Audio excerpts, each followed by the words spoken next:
Welcome, everybody.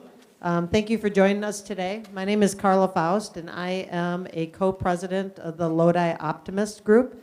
Before we do anything, announcements and thank yous, I'd like everyone to rise, face the flag, and we start by reciting the Pledge of Allegiance.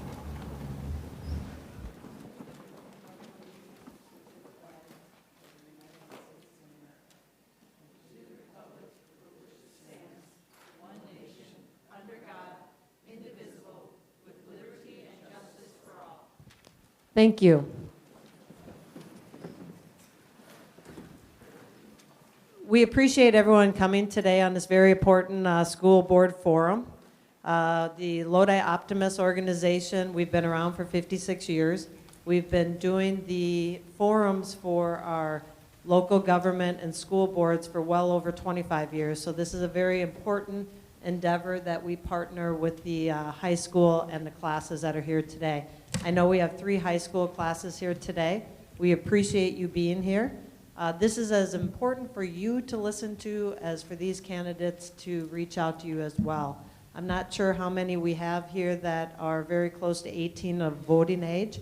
Hopefully that you learn a lot today, but we do encourage you to come to the microphones and ask questions as well. So thank you for your participation today.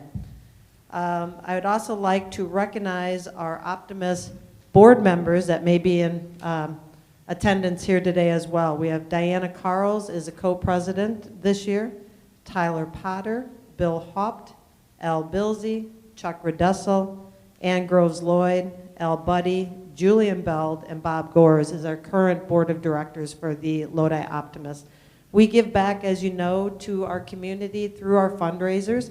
We have a very important fundraiser coming up, and that is our Super Bowl breakfast that's going to be back in action here at the high school on Sunday, February 12th.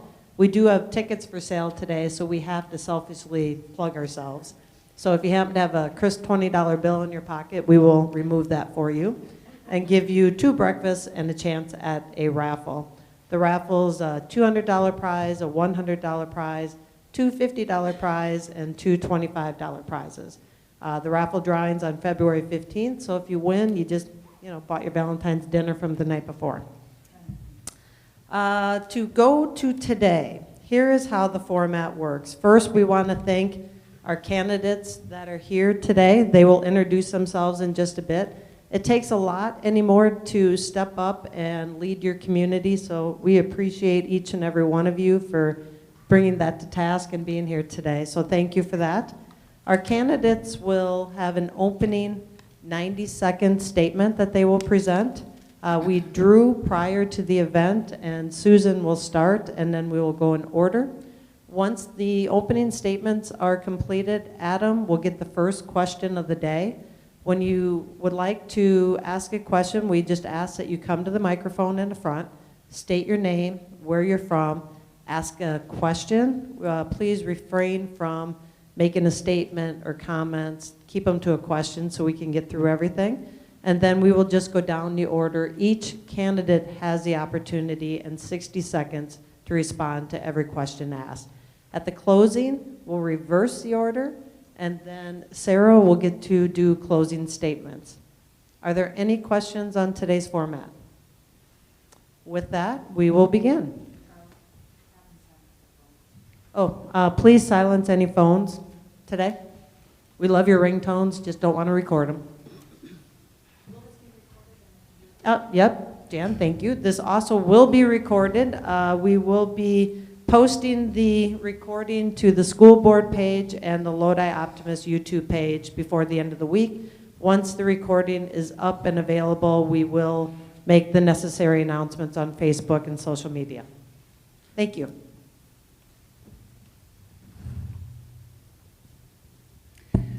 My name is Susan Gaethel. My husband Mike and I have lived in Lodi for 28 years. All 3 of our kids completed their K-12 education in the Lodi school system, our oldest utilizing an IEP to receive his education. We also had a set of twins who went through as typically developing students. All 3 kids thrived with the amazing teachers and assistants here in Lodi. The successful teacher-assistant combo has always intrigued me. I'm at the place where I want to give back and ensure that all students that go through our district have the best experience possible. I also want our teachers to have the support and backing they need to do their jobs to the best of their ability. I take this responsibility seriously, and if I'm elected, I will be a present and thoughtful board member. I volunteered through the primary and elementary school years with all 3 kids in their classrooms, and then did homework club for the middle school football players for my son's class, 6th through 8th grade. I team taught CCD for many years, starting with our oldest and then again with our twins. My career has been spent working for my father, a general contractor, where I focus on estimating, writing proposals, and invoicing projects. Over the last 33 years, I have seen smooth and successful projects come to completion. I have also seen difficult projects that needed problem solving and collaboration. Those experiences give me a unique perspective on tackling the capital projects funded by the referendum. From 2004 to 2014, I held a seat on the board of Columbia County Health and Human Services. I'm not new to the workings of a board. The Columbia County Board covers all the school districts in our county, and what it holds in common with the school board is that both are in place to care for the people that they serve. Thank you. Adam? So first, I'd like to thank the Lodi Optimist Club and the community for showing up, and the students in the high school for hosting this. So I've been in Lodi for 30 years, married to my wife Joyce for 40 years, 2 beautiful daughters, and they both graduated from Lodi, and they're now in college. I've been around the school district for a long time. I've dedicated the last 17 years of my life to making Lodi School District be one of the best school districts in the entire state and the country. I've accomplished many things, not as an individual in this school district, but as a team builder, like building the OSC public charter school from the ground up, supporting and doing their infrastructure and IT for years, getting Chromebooks and iPads in every student's hands, one-to-one devices, revamping our IT infrastructure in the district to better meet 20th century learning, leading on the K-12 STEAM program that we have in our entire district, and the Madison College STEM program that we have. Led through, when we had COVID, keeping our community, students, teachers, and staff safe so we could continue to maintain education and curriculum throughout the pandemic. Was lead on creating the Medical Advisory Board, which also helped us through the pandemic. Helped develop and support LCAT, the Lodi Community Action Team, and served on their advisory board for 13 years now. Brought the community together to do strategic planning during COVID and during the pandemic, and then worked on passing numerous referendums over the years and building the primary school and rebuilding the elementary school and the middle school and the high school. Thank you. Thank you. Barb? Hi, I'm Barb Beyer. I've lived in Lodi since 2010 and have been a board member for the past 3 years. I think I'm a unique candidate because my career and background is in education. I've been a teacher, special education teacher for over 20 years and a school administrator for the past 3 years. I'm currently Director of Student Services for the Montello School District. I've also been the charter school on OSC. I've been a board member there as well as president of that charter board, governance board, and like I said, a current school board member. All of this experience, I think, gives me an understanding and experience with the complex issues that a school district faces, the complex issues of teaching, meeting all the student needs, especially the current mental health needs of all of our students. I understand school financing and budgeting. I oversee and manage all of the special education budget currently in my job. I have experience working with and choosing and implementing curriculum. As part of the current board member, in the past 3 years, I was elected and started right when COVID hit and the school shut down. So for that first year was all about navigating COVID and those policies and procedures. I've been part of passing the referendum and part of the past strategic planning. I've also been on the policy committee, and I also write policies as part of my job. Currently I'm on the finance committee, and as I said, I've been on the OSC board and am currently the OSC liaison to that board. I also have 3 children who have gone through all 5 of the schools, so I have experience with the primary school, LES, OSC, middle school, and high school. Thank you. Thank you. Julie? First of all, I'd like to thank the Optimist Club for once again hosting this candidate forum, and I would also like to thank everyone for attending today. My name is Julie McKiernan, and I also go by Aunt Julie quite a bit. I have resided in the Lodi School District for over 22 years. My daughter attended Lodi 5K through 12th grade. She graduated in 2015. My niece is currently in 4K this year. I have many family members that reside in the Lodi School District. My grandfather, Merlin Mead, served on the Lodi City Council for 28 years. And I spent many summers here at my grandparents' house on Church Street and have many fond memories of the outdoor pool, the Lodi Egg Fair, Ganser's, Weber's Bakery, and the Lodi Locker. I attended UW-Madison and received a Bachelor of Science degree in agriculture, majoring in agricultural economics and dairy science with a minor in business and industry. I currently work at Kelcher Implement as a parts counter salesperson, and I also am a licensed realtor and work for Stark Company Realtors. After college, one of my first jobs, I worked at a very large dairy equipment manufacturer, Dairy Equipment in Madison, prior to going into real estate and co-owning a home construction company. Overall, I have 16 plus years experience in business management.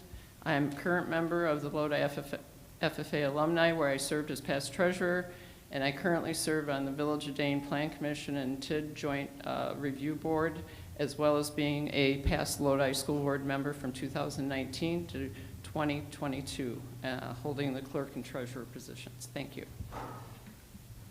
Thank you. And Sarah?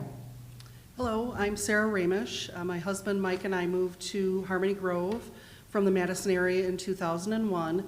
We wanted to move to a smaller community outside of Madison and Dane County to raise our 3 children. During my kids' primary and elementary school days, I volunteered in their classrooms quite often. I subbed in all 4 of the schools as an educational assistant and as a special ed EA. I also served on the Lodi Town Board in the mid to late 2000s as a town supervisor. After 10 years of being a stay-at-home mom, I returned to school and obtained my nursing license as an LPN. I was fortunate enough to work at the nursing home here when it was Good Samaritan Society for 10 years before it was sold in 2019. Since my days at Good Samaritan, I have been employed at Oakwood Village's Prairie Ridge campus on the east side of Madison, where I am the Health Information Services Manager, which really is just a fancy name for medical records and coding. My oldest son, Logan, graduated in 2016, and my twins, Mary and Hunter, in 2018. All 3 of them, along their schooling, utilize special education services in different areas. Since becoming an empty nester, I now have time to give back to my community. I want students, parents, teachers, and staff to feel supported, respected, and heard. I'm a strong believer in transparency. I will always share my intentions and be available to listen to everyone and new ideas. In order to create a supportive district, we need to be financially responsible.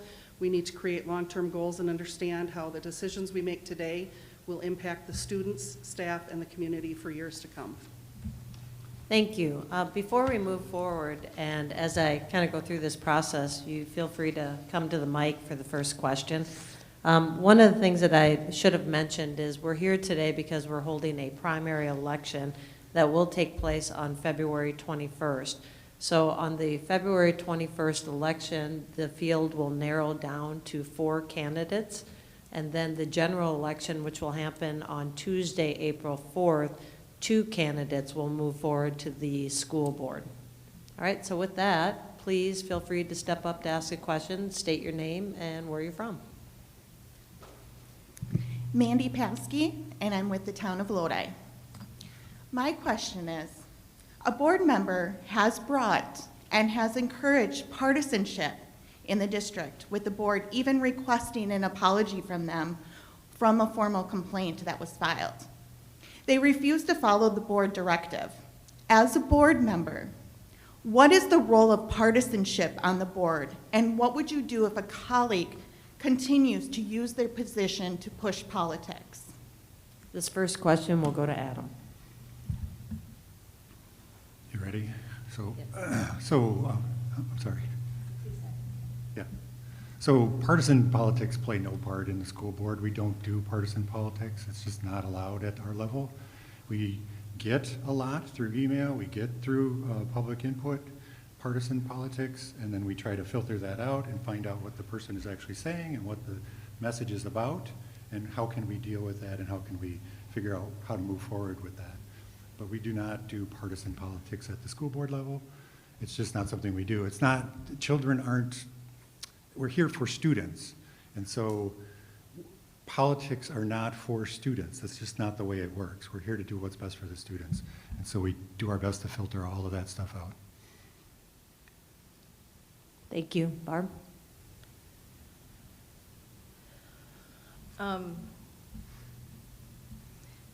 Yeah, I agree with Adam. We strive really hard to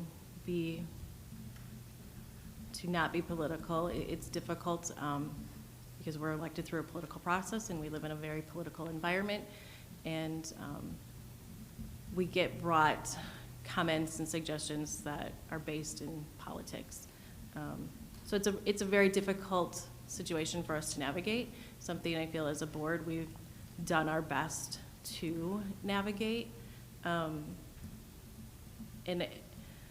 as far as what we would do to respond with that, I think that has to be an individual board decision on any incidents that come. I don't know that there's a blanket way to say that it would be handled in this way. I think it needs to kind of be judged on all of the surrounding factors.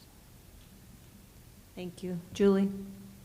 A school board position is a nonpartisan position, so I truly believe that although we have board members that are probably on, follow various political viewpoints, their viewpoints should not be flaunted or utilized in this position.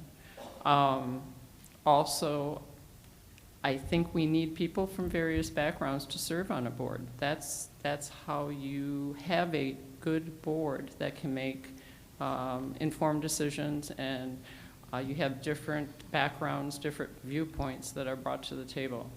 As far as what should happen if there is partisanship at the board level, I think that the board would have to decide, have maybe a special meeting or something to decide if there's anything that needs to be done. Thank you. Sarah? As a school board member, you have to be nonpartisan. It's a nonpartisan seat.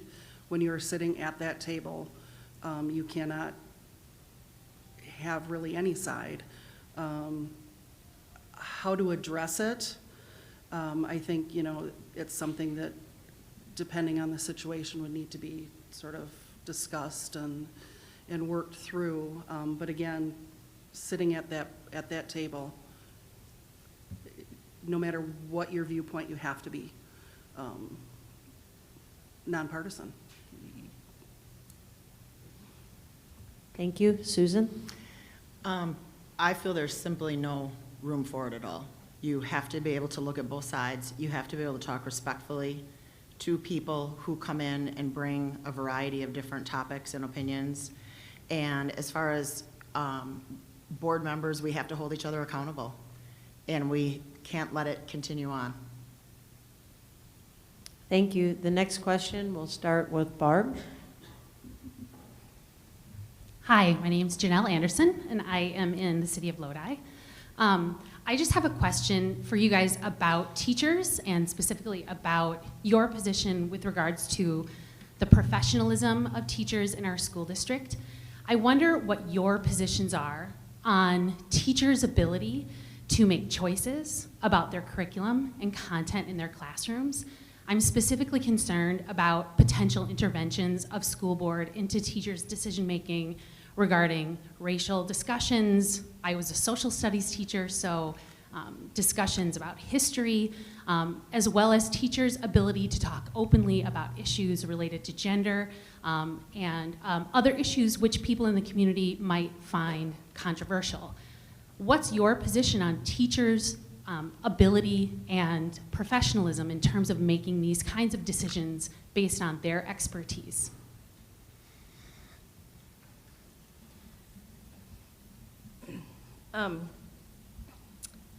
I would say I think teachers obviously know their curriculum in their area and their students best to lead those conversations. However, when it comes to curriculum, there's also a need for universal curriculum, so all students are getting the same curriculum and the same instruction.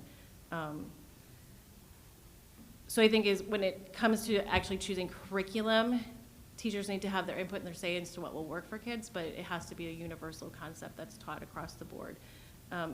As far as the ability to make decisions about what kinds of topics to bring in as far as race and gender and things like that, we've worked really hard as a board to create controversial issues policy. I do think we need some guidelines for them because we do have to make sure that they are presenting a fair discussion in both sides of each topic and not just allowed to bring all of their own personal feelings and beliefs into that discussion with students.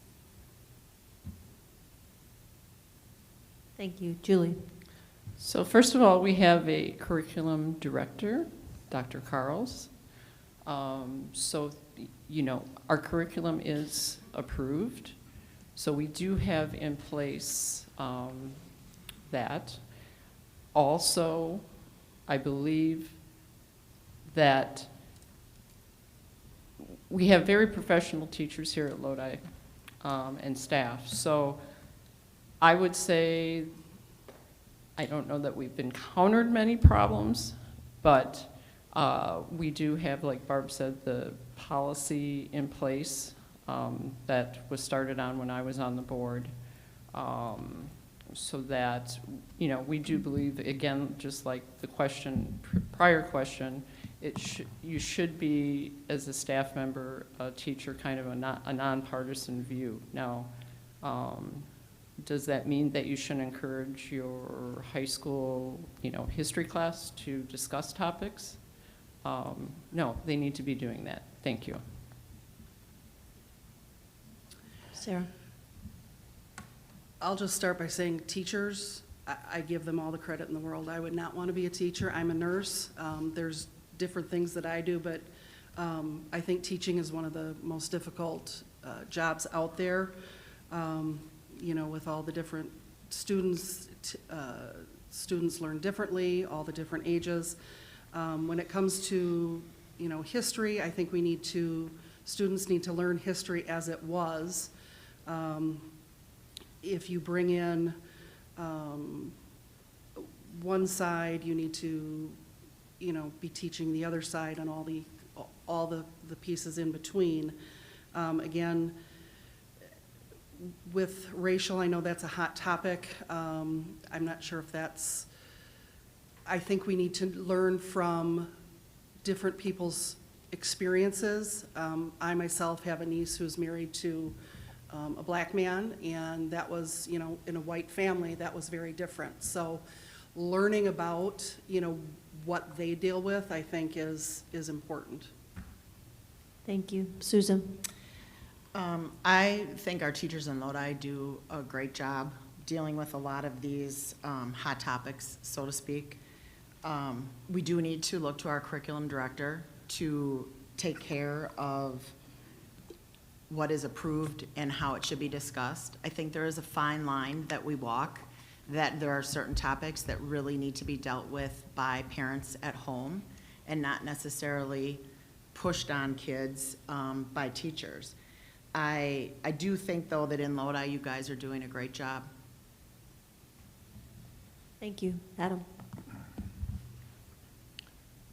So if you just spend time in our classrooms, you'll find out that our teachers are incredibly professional. They're very nonpartisan. The students in these classes here will tell you that they can't tell which side of the political spectrum our teachers are on. Our teachers, they go out of their way to dodge that, picking different resources to show both sides of everything. They have students pick both sides of everything and report on that kind of stuff.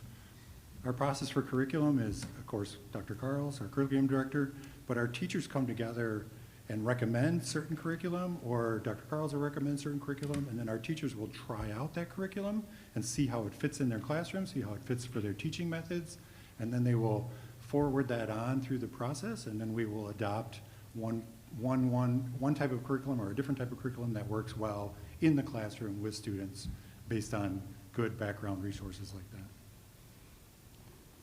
Thank you for that question. The next question, we'll start with Julie. May I please ask two? I have a friend who wasn't able to be here. Can I ask a question on behalf of someone who couldn't be here?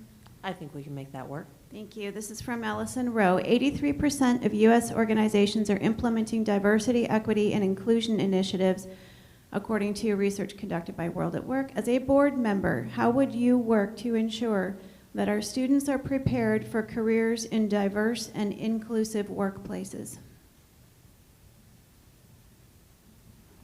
You might have to repeat that again. Yeah.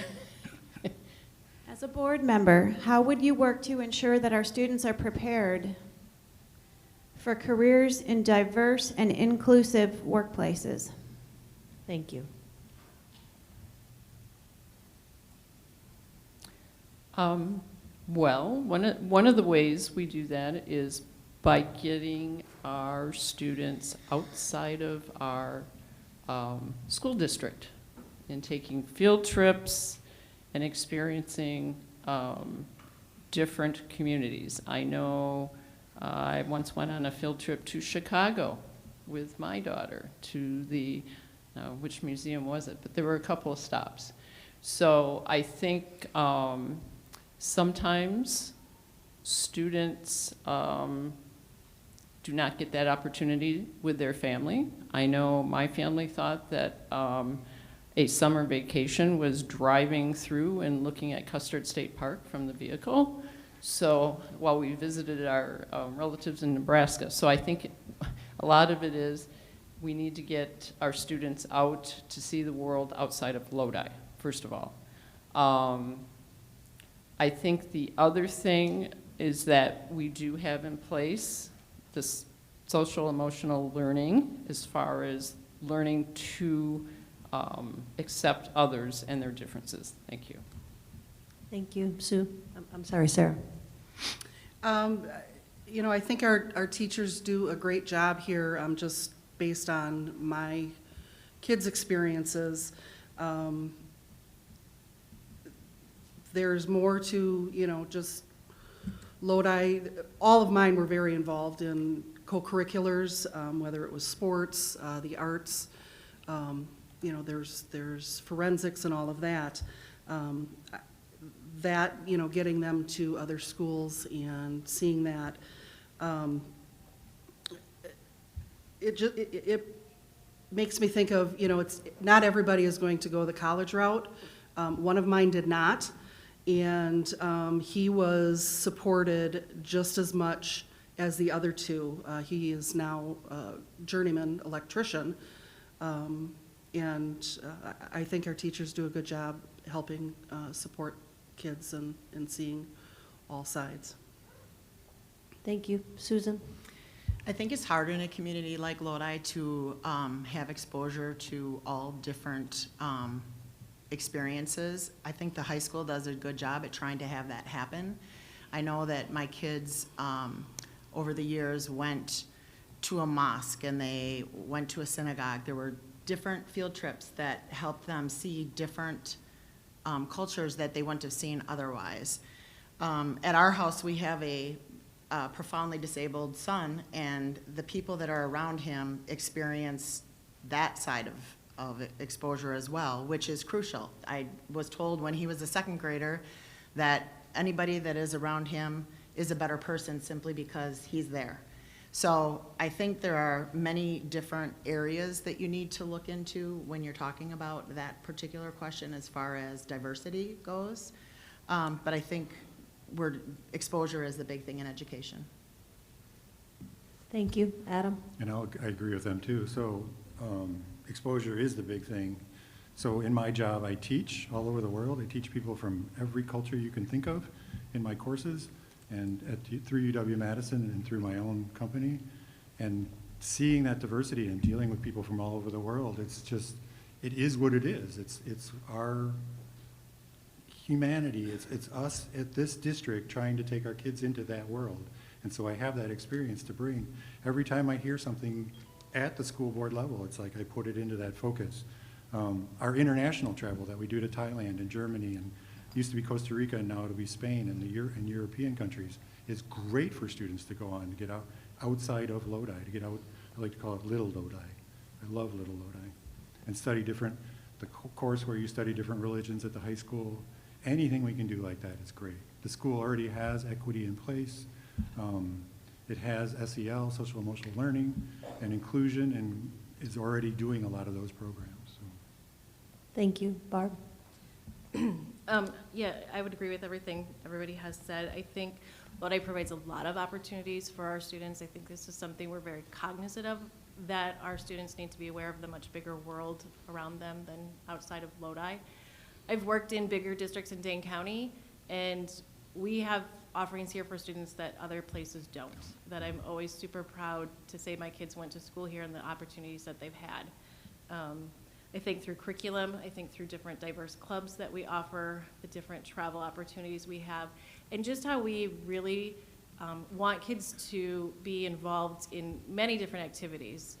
For example, like my children being involved in musical and sports at the same time. Like they don't have to choose. In other districts, you have to choose between those things. So again, I think one of the good things that kind of came out of COVID is it really reiterated for us that the world is at our fingertips, and we can access people from all over the world to bring in that to our classrooms too. And I think Thailand is a great example of that in the classes that we teach between those two countries. Thank you. Thank you. Tess, your other question? Thank you.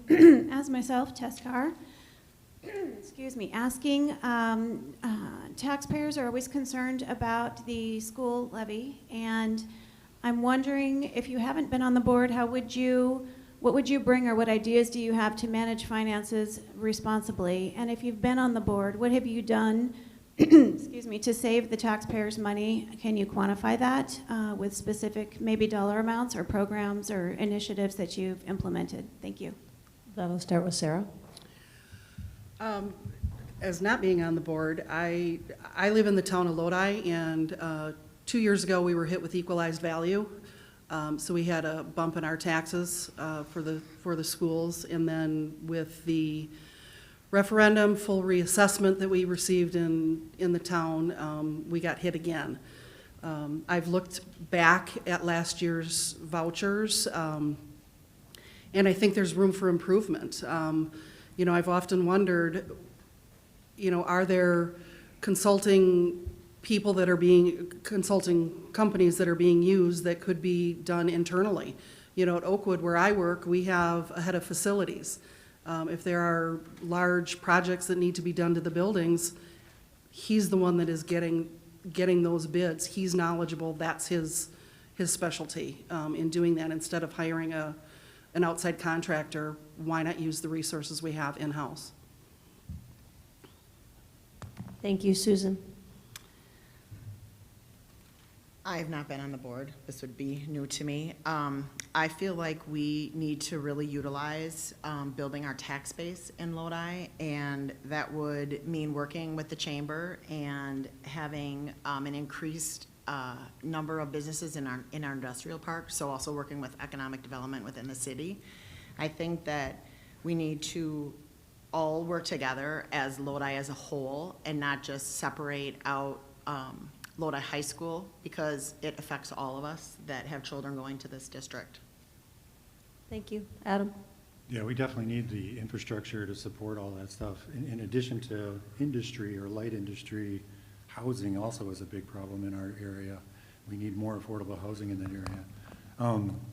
The board did a thing called defeasance, which took us a long time to even say the word and how to do it.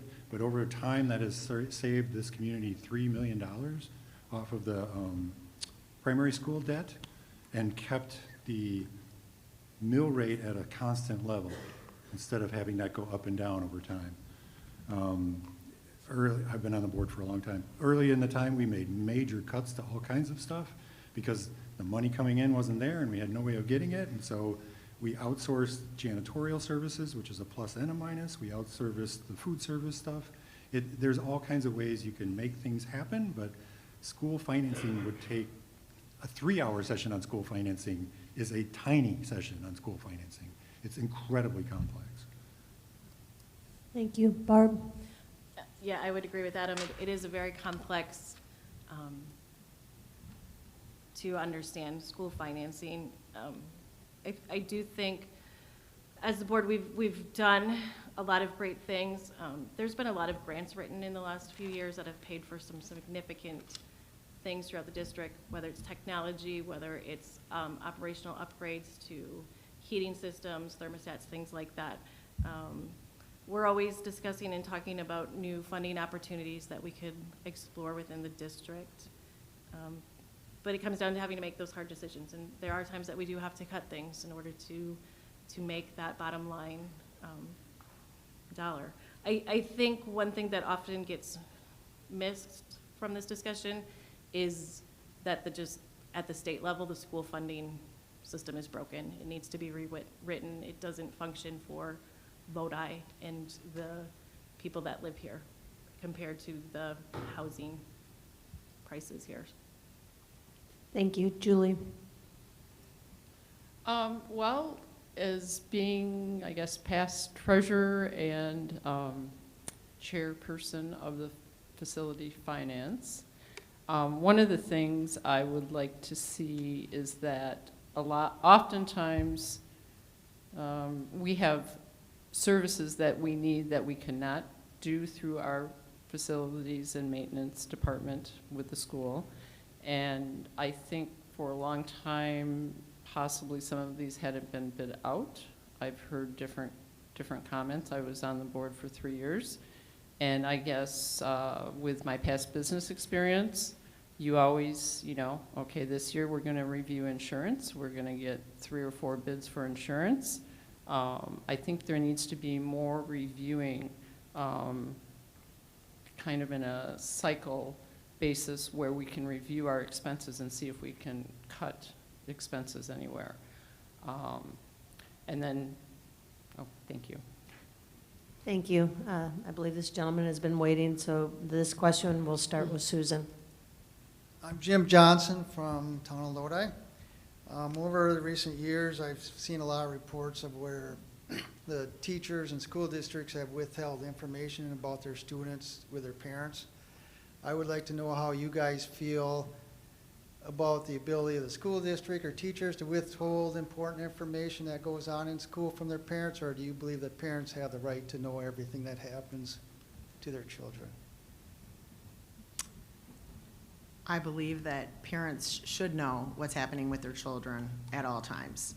I think that there has been always this this thing where parents don't feel that they are connected to what is happening at school, a disconnect, and I think that we need to have open communication and be straightforward and honest about what's happening. Thank you. Adam? So we have a lot of policies on this in the school district, and we follow them all. And if you ever have an example of where we have not followed a policy like that, we would want to know about that so that we can figure out where that isn't happening, and then we can take care of that. But you should look into this kind of stuff because there have a lot of legal decisions have been made that allow children at certain ages to withhold information from their parents. That's not us. That's not us saying anything about that. That is what the legal system has decided for our society. And so there's rules for all kinds of stuff that we have to follow according to law. So that might be where some of this question comes from. Thank you. Barb? Yeah, there definitely are a lot of legal issues and parameters that we have to take into consideration with this, and I think we also have to take into consideration outside of policies, once we followed all of that and the legal guidelines, the student's age. There's difference between sharing things about a young student versus an older student, and some of the things that students bring to teachers that are older aged need some reflection on what needs to be shared. In the state of Wisconsin, at 14, you have to sign if you want to have mental health services. So if your parent wants to put you in a day treatment program or a therapeutic program, you at 14 have to consent to that, or you don't have to get it. Your parent can't force you to do that. So I think some of the things that kids are going through in those realms, we have to take that into consideration, that they have some voice in, I'm sharing this with you, and this is the extent of how far I want it to go.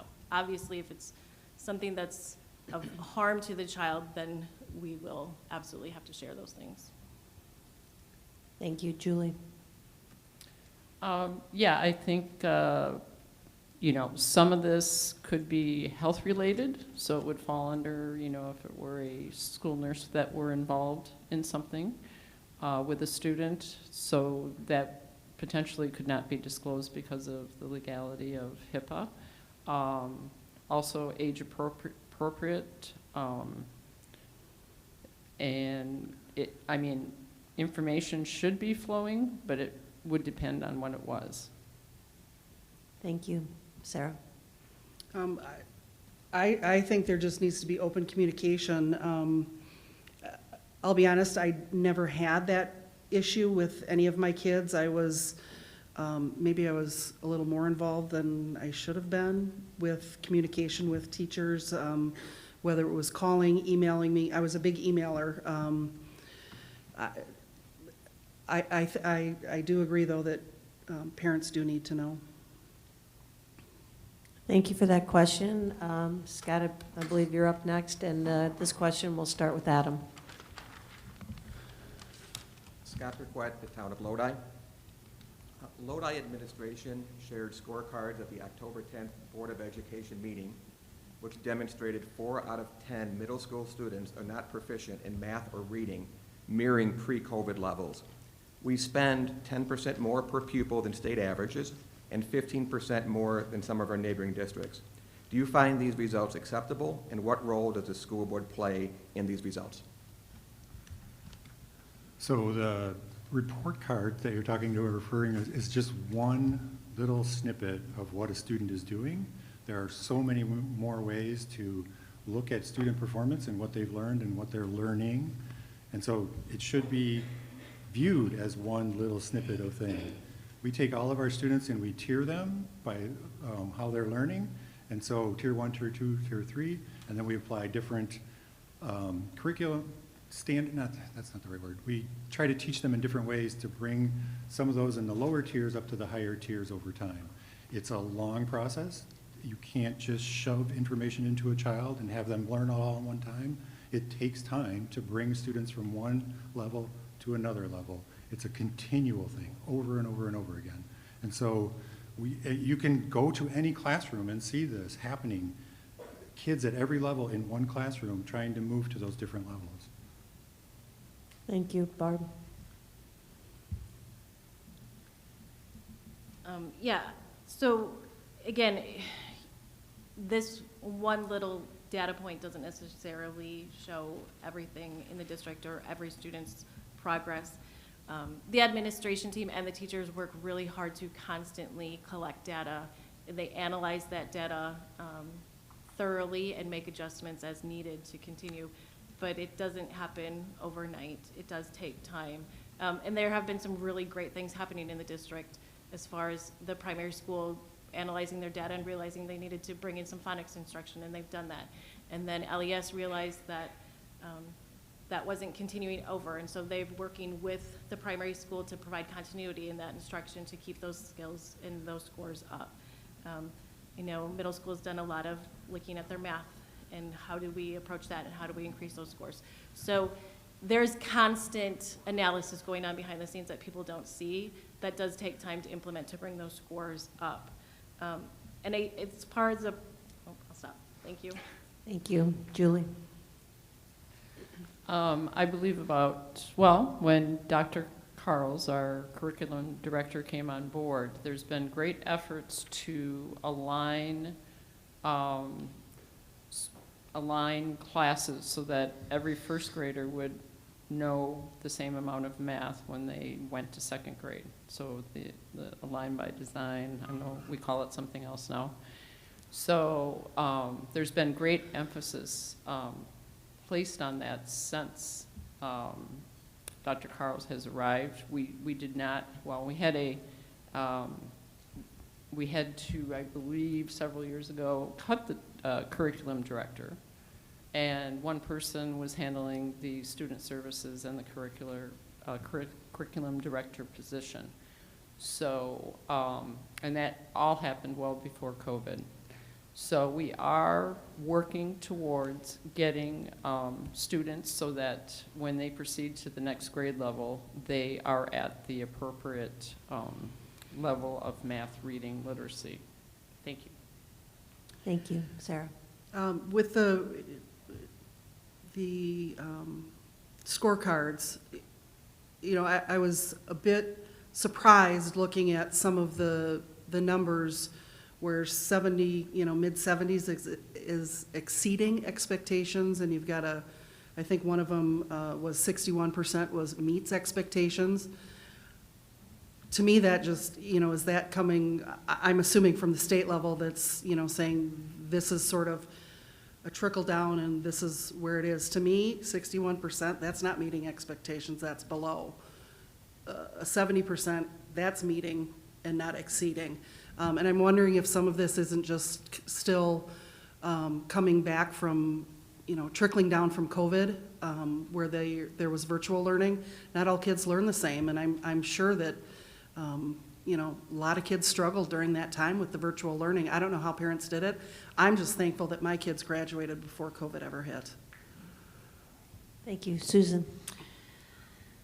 If I were to be on the board, I would be having a lot of meetings with Dr. Carl so that I could understand exactly what was happening. Having never done that, I can't completely speak to it. I think we owe it to our kids to get them to a higher level than where they're at. 61% is not okay. I agree, Sarah. 70% isn't even really okay. We have really great teachers and really bright kids in this town, and there is no reason why they should not be doing extremely well in school. So we owe it to them. Thank you for that question. Do we have a student? Do you have a question? Come forward. Let's let the student ask. I was wondering when a student was going to come up. I'm Logan Kellett. I'm a sophomore here at Lodi High School. My question is, are we ever going to get off-campus lunch back, or would that stay just for finals? And this starts with Barb.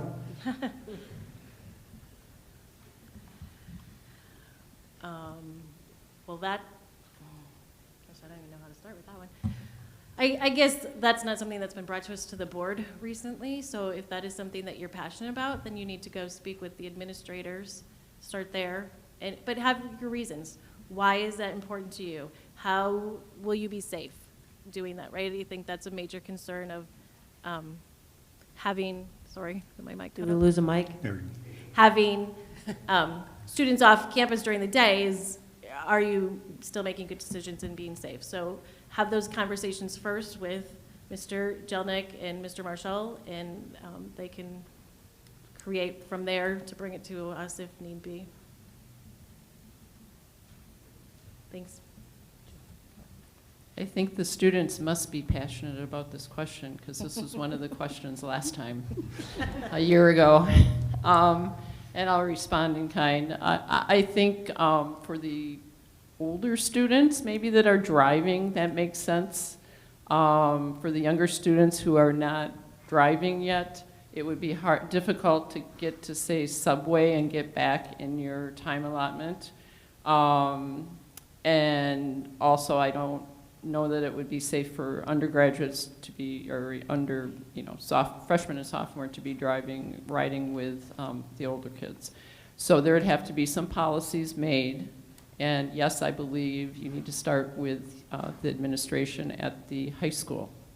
I don't think we're talking about middle school being released off campus, just the high school. So yeah, I think within reason, we could do that with some policy. So coming from Madison, I went to a Madison high school, Madison Memorial, and we had open campus for lunch. Fortunately for us, we had West Town Mall, a gas station, all within, a couple-minute walking distance. I would be for it. We have early release here already for, I would assume they still have early release for the older students. And that, from what I understand, has not been an issue. But unfortunately, there's not those close places to go, that are that are near the schools, but I would be completely open to it. Thank you, Susan. I understand why you want it. I remember being a high schooler and having open campus, and we would drive kind of fast to go to hit McDonald's in Middleton, coming from Wanakee. So I think the issue and why it hasn't happened is because everybody's worried about your safety. And like Sarah said, where are you gonna go? I mean, Quick Trip, Subway, maybe. I think, you know, if you form a good case, like Barb mentioned, and go to your administrators and present a sound case, I'd certainly be open to listening to what you had to say, and I get it. Thank you. She's exactly right. It's a team thing. So it's what we do at the board level. It's exactly what we do. We have an individual idea. We form a team around that, get everybody on board with that. That would be you finding other students to get involved with. And then the next step is your administrator or your principal or your vice principal getting them on board, getting teachers on board, right, and making that bigger and bigger coalition to move forward. That is how you would get what you want out of that. I can just take a couple seconds on those student report cards. A 60% doesn't mean a 60%. They're weighted averages. It's very complex, unfortunately. Nothing is simple in schools. If you go to our district website, there's a video that Dr. Carl's put up that explains all of that stuff. You can watch that video and figure out more about those report cards. Thank you. Did you have a petition that you wanted to get circulated? Just kidding. The next question, we are starting with Julie.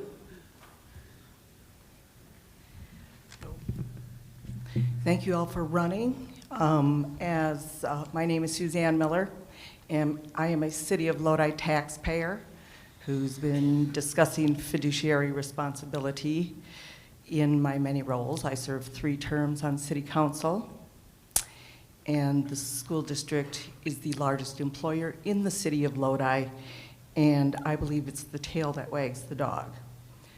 The first step in solving any problem is first admitting there is one. The reason we've had contentious board meetings is because the fiduciary responsibility of this board does seem to be weighted. And in the words of former Mayor Ness, he would triangulate the situation.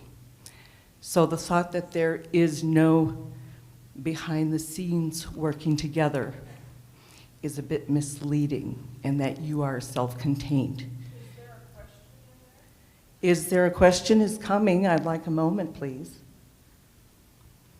Okay. My question is about your fiduciary responsibility. And as far as the new primary school and paying off the debt and how we raise more money and how we could have used the old primary school to further life skills, this school kind of lives in a bubble. And I hear that Could you constantly. please get to your question, please? My question is how do you expect to proceed with transportation costs, police safety, and infrastructure that is primarily financed by city residents and not town residents? And how many of you live in the city where police is provided solely on our dime? Thank you. Does everyone understand the question? No. All right, we're going to need you to be a little more clear on your exact question. All right. A lot of discussion about where we're spending our money, and that is where I have reached across the aisle in fiduciary responsibility. Opportunities have come and gone, and right now you have transportation, $1 million. We need a question.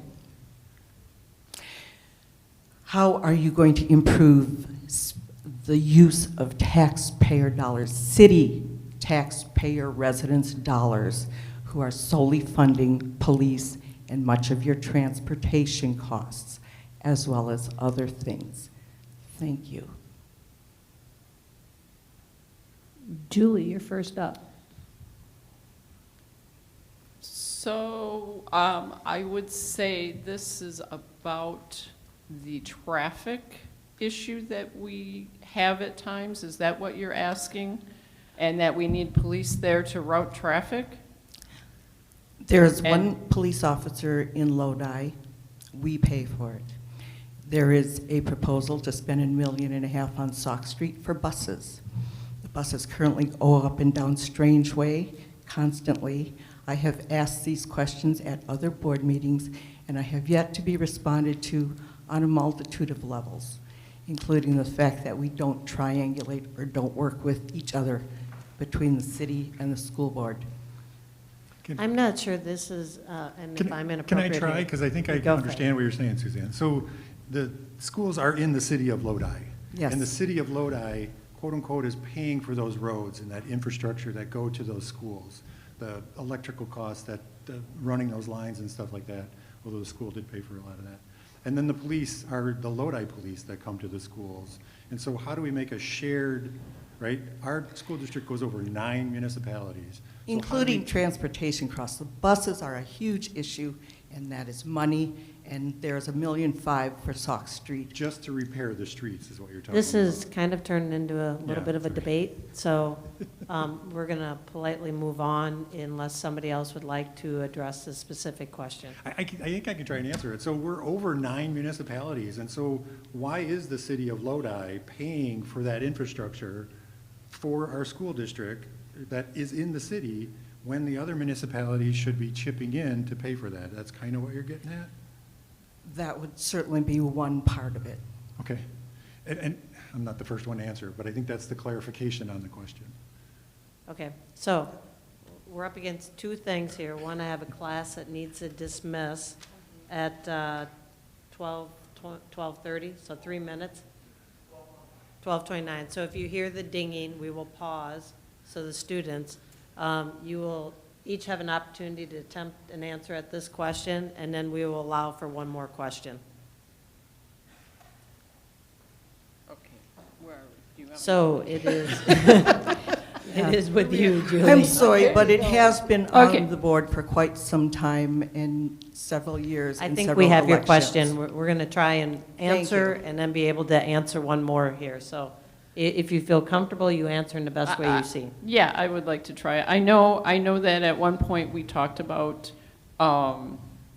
a school resource officer position, and which would help with the Pause, traffic Julie. issue.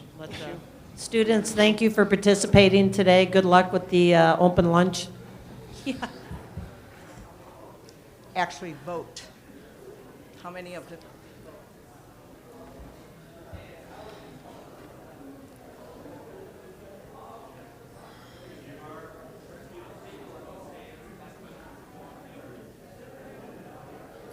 I cannot hear. All right, give it one more second here for everyone to exit. And then please go on so we can at least get to one more question. Go, Julie. Julie, it is with you. Okay, so we looked at I believe, looking at adding or paying for part of a school resource officer that would help with the traffic issue up by the middle school.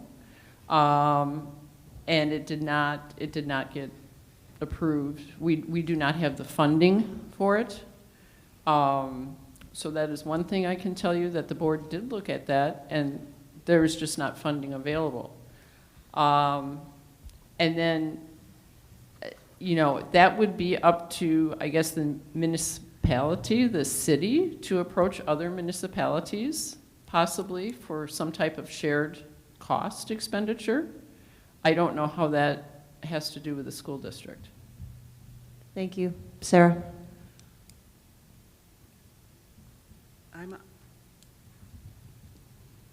I'm not sure how to answer. You can choose to move on. I will pass. Susan? I live in the city of Lodi. I know what my tax bill looks like. I do think, and I don't know, people that live in the town of Lodi can answer this maybe, or one of the other municipalities that is in the school district. I believe that everybody does have a portion on their tax bill that is for the school. So I don't know if each municipality would need to get together and figure out what the right percentage is, if that's happening or if that is in place. I truly don't. Did that answer your question? I'm not really sure. I was having a hard time following what you were asking. Kinda? Okay. If you're done, then Adam? So the like I said, the district is in the city of Lodi kind of thing. When we added the primary school, the town donated that over to the city, so it remained in the city. I don't think the school can make a balanced decision on how much the city pays, how much the townships pay, and who's getting the better benefit or the lesser benefit. That would be, again, a coalition of the 9 municipalities in our district coming together and trying to work that out. I think that would be great. But having the schools in the city of Lodi is a huge benefit to the city of Lodi, and so there is that nugget that's in there. But again, it's not something, I mean, we could help, we'd be there at the table, but it's not something we would bring together. It would be the municipalities to bring together.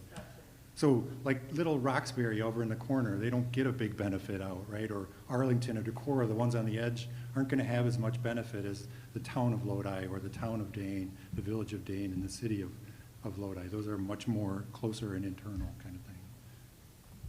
Thank you. And Barb? I don't have anything to add more than what's already been All said. right, thank you for your question. Was there a student that was waiting to ask a question? Please come forward.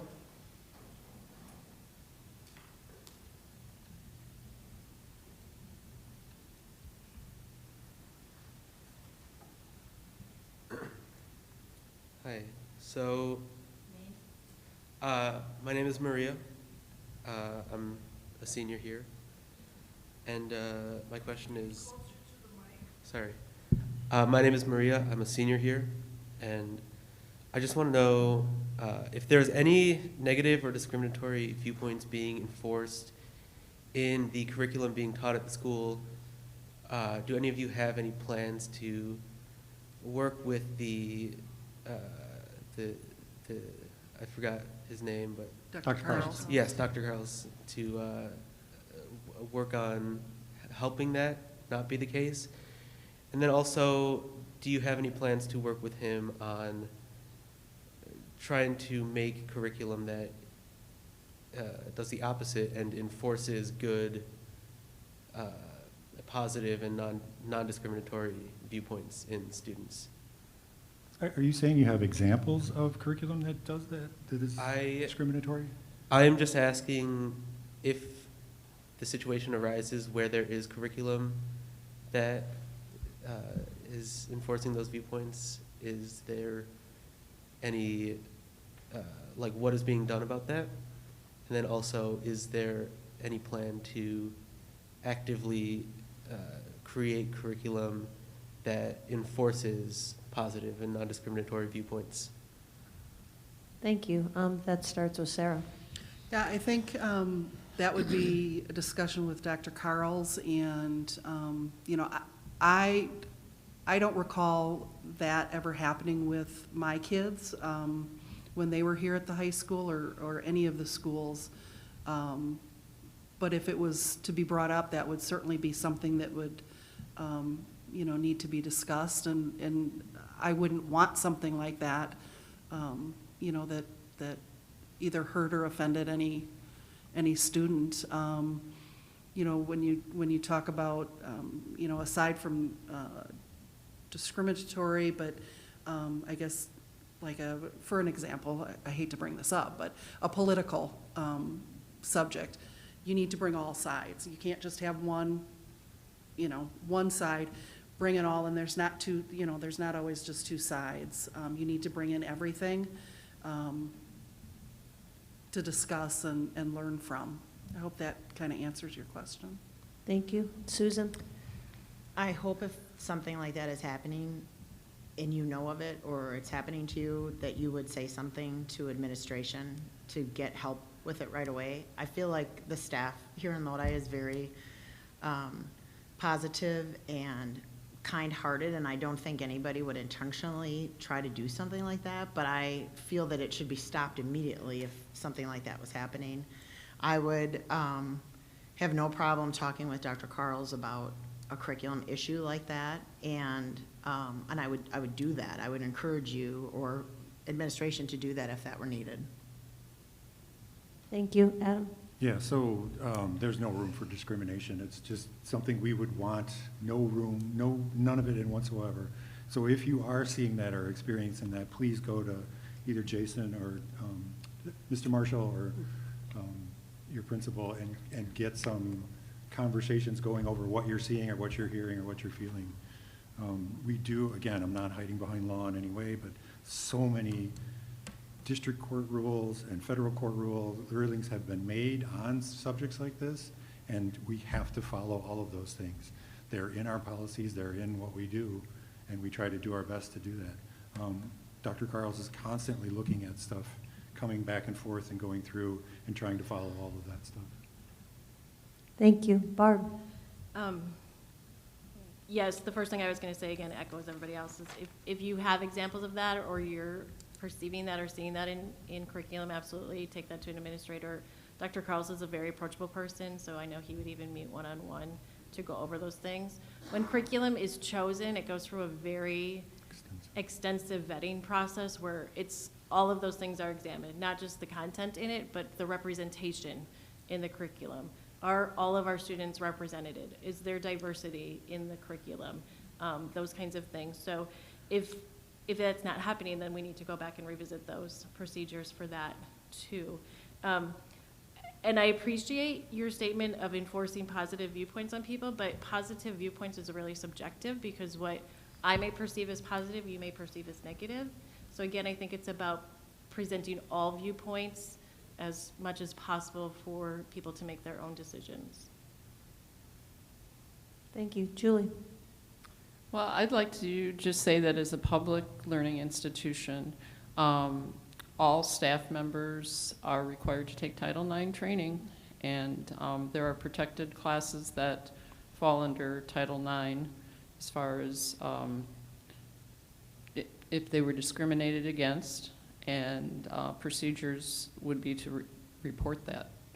So that is also part of that process. So if there is something happening, you definitely do need to report it. And sometimes a staff member may pick up on something and report it through the appropriate channels themselves.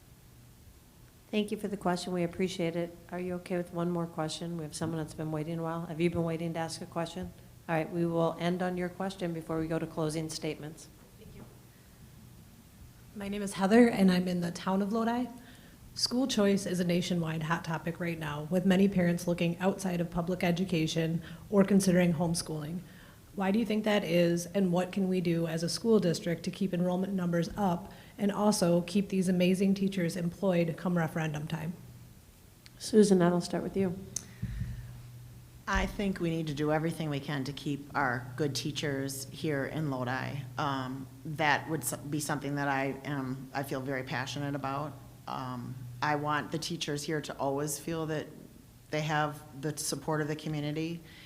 And as far as open enrollment or free choice for moving on to different districts, I would hope we're doing everything we can to keep the students here. And we have so many great curriculum going on, so many great activities, that I feel like we just need to really work together to maintain that and keep it going in a positive direction. So school choice in the Lodi School District is not a big issue. We don't have a lot of students coming and going like that. It's bigger in other areas of our state, and the state legislature right now is proposing to make it even bigger. Whenever a student goes to another district, they take that money with them, but students also go to private school and they take that money with them there. That money comes off the top. It doesn't come out of so all of the school choice that's happening in Racine or Kenosha or Madison or Green Bay is coming off of all school districts, not just those school districts. So it's not fair and equitable to our district, who has very little people leaving for school choice, that we need to pay for other districts who have a lot of people choosing to go to different districts or private schools. Yeah, so I think there's been an increase in school choice in other areas of the state, and maybe even just statewide, due to the access that legislature has provided for parents to do that through the voucher program and increasing that voucher program. So I think that's a significant reason why we've seen an increase in school choice around the board, but not necessarily here in Lodi. I think as far as keeping students here, we just need to continue to offer as many opportunities as we can. I know, like I said before, people think bigger districts equal bigger opportunities or more opportunities, and it's not necessary. I've taught in Middleton, I taught in Wanakee. I could have open enrolled my children in those, and I didn't because I felt they had better opportunities here in Lodi. So I think we just need to continue to have high standards and provide as many opportunities as we can for our students. Thank you, Julie. Yeah, I would say also that we do not have a lot of students moving in and out of our district. Hopefully we have more moving in. Wanakee, there was an article that they have several grade levels that are not accepting open enrollment this year. So hopefully we benefit from that. But I think we have to remind ourselves too, as a public school, when we open enroll maybe out of a public school, we're detracting from that public school system. So I would hope that everyone stays here at Lodi. Thank you, and Sarah. I think we have some great teachers here, and not just teachers, other staff. Just from what my kids experienced here, there are so many opportunities here that I don't recall myself having coming from a big Madison school. I wonder if some of the leaving the district is because of when COVID hit, and the schools were closed for so long. Some of those smaller schools or virtual schools were. I know there's some, or even homeschooling, happened. Housing is also an issue with affordable housing, in this district. It has been since I've moved here. There isn't much at all to bring in more students, but I really think we've got a great group. I've seen great teachers leave this district for other school districts, and I just would really like to keep the great staff that we have here. Thank you, everyone, for the questions. We're going to move on to closing statements, which will start with Sarah. Reminder again, the primary is Tuesday, February 21st. Vote down to 4 candidates. The general election is Tuesday, April 4th, to put 2 candidates on the school board. Thank you to each of you for being here today. We appreciate your time, talent, and treasure. And with that, Sarah, you are up. Thank you. I'd like to first thank the Optimist Group for organizing this event today, and all of you that came to participate. I want every student, parent, teacher, and staff member to feel supported, respected, and heard, which also includes residents in our community. I strongly believe in transparency, and I'm committed to thoroughly looking at all issues that would come before the board, listen to opposing views, and make the best decisions for our district now and in the future. As a school board member, I would commit to being fiscally responsible with taxpayer dollars. I would not be someone who would just rubber stamp financial decisions without a complete review. We need to create long-term goals and understand how decisions made today will impact the school district and community moving forward. If anything, I will be completely open and honest. I won't always have an answer when first asked, but will always get back to someone after having been able to do some research. People who know me sort of know me that what you see is what you get with me. You can find me on Facebook. I can happily answer any questions you might have. And again, thank you for coming today, and I would be honored to receive your vote in the February primary and April general election. Thank you. Again, I'd like to thank everyone for attending today, especially the students who are now gone. But one. And I believe that Lodi needs a clear vision for our future, and what is accomplished at the school district affects our community outcomes. Strong schools do lead to strong communities. The district is Lodi's largest employer, and we need to retain staff and offer competitive wages and benefits. We need to prepare our students for the future and ensure that they are provided with the resources needed to graduate and become productive members, hopefully, of the Lodi community and stay here. We should strive for operational excellence. while maintaining our infrastructure and improving the green spaces for our community's athletics. Remember, Lodi is very unique in the fact that we have alumni softball, alumni basketball, very unique. I've never heard of another town having that, city, village. Remember the phrase, it takes a village to raise a child. We need to set aside our differences and come together as a community for our students. And we need to have better communication and have innovative ways to include the community in those discussions. Please get out and vote on the 21st of February for the primary election and make your voice heard. And I would be honored to be elected to be on the board again. Thank you.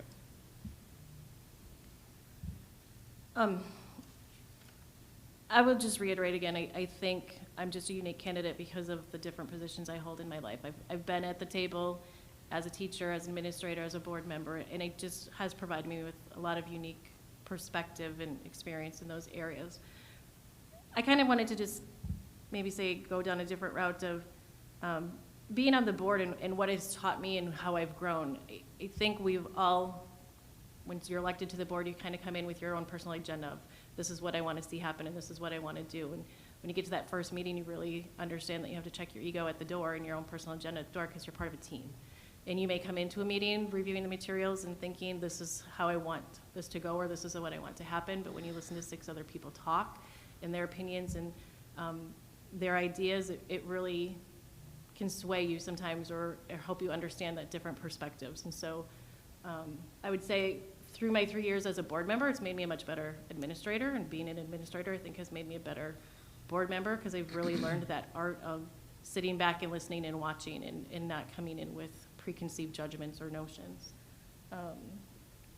There's a lot that goes on behind the scenes for boards that I don't think people always realize either, that there is a lot of things that we do take on and do that people don't necessarily see.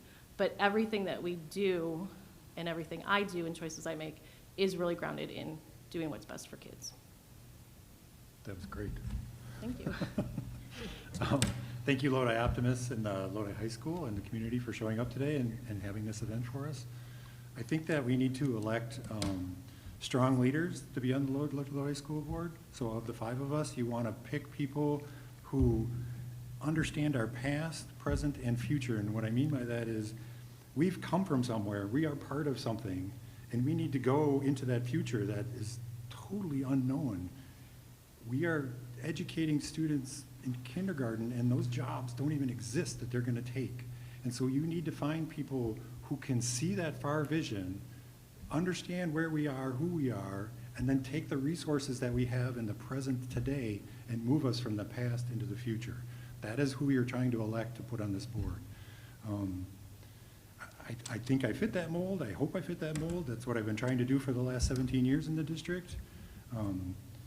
Our world is just changing so fast that we need to come together and educate our children as a community, and so that they can understand that world and how it functions.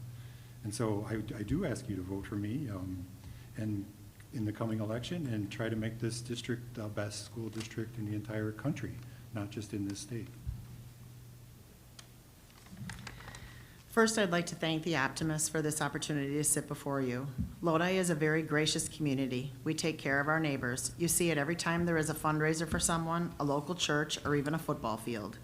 What you would get from me if I earn your vote. I have 10 years of prior board experience. I have the time to invest in the Lodi School Board, and I understand what it will take. I'm a reasonable and level-headed thinker. I can listen and converse with others that have opposing thoughts. I understand that my job will be to represent the community, which means I will listen to those who voted for me and those who didn't. I will then collaborate with the board to do what is right for the community. I've had 33 years in the construction industry, which will allow me a different perspective when dealing with the capital projects funded under the referendum. I will support our teachers to enable them to do their job to the best of their ability. I will also fight for them because we won't continue as a strong district if we can't keep good teachers. Lastly, and most importantly, I'm for the kids. I want all children who go through this district to come out strong-minded and successful contributors in whatever they choose to do. The Lodi School District is doing so many great things. I'd be honored to help the district continue to move in a positive direction. I am ready and willing to step into this role and hold a seat on the Lodi School Board.